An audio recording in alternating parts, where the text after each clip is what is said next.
I think to explain that clearly, we need to go back to like 2010 and 2011. I think we had this vision for what meaningful use was going to look like, and nobody really knew at the time, right? So we put together some experts, developed our regulation, and proceeded forward. And when we actually implemented that vision, we thought, okay, providers would progress through the different stages, and we'd be able to administratively account for that as they progress. But there were a lot of confounders that we found out through that process, right? And so what you're seeing with stage 3 is sort of a sum of those comments and those conversations. And so in some areas, there's a lot more leniency, right? In some areas, we're pushing the envelope a little bit, but that's all a product of sort of the last 4 or 5 years coming together. And so we really wanted this to be an administrative, less of an administrative burden for providers and those that actually administer the EHR incentive program.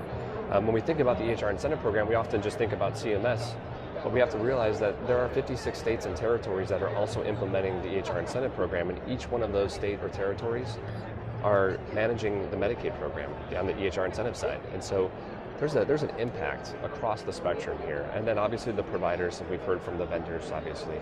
And so as we think about it, how can we still achieve our goals for the Meaningful Use program, but do it in such a way where it's not so burdensome for folks? And so that's what you're seeing here with stage 3.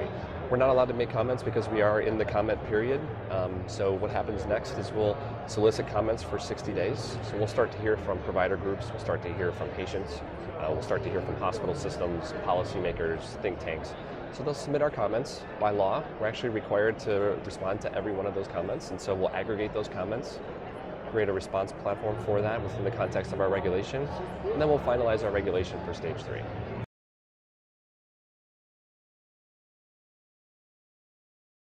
It usually depends on how we can get clearance and how things can roll forward, but we're 60 days in comments. It usually takes us 60 to 120 days to respond back to those comments, implement those and talk about those internally or with our stakeholders, and then finalize the regulation. And so it's an interesting concept with the NPRM, because we're here to solicit input, right? That's really what we're about. And this is for people to have a voice, so we want them to actually contribute to this process.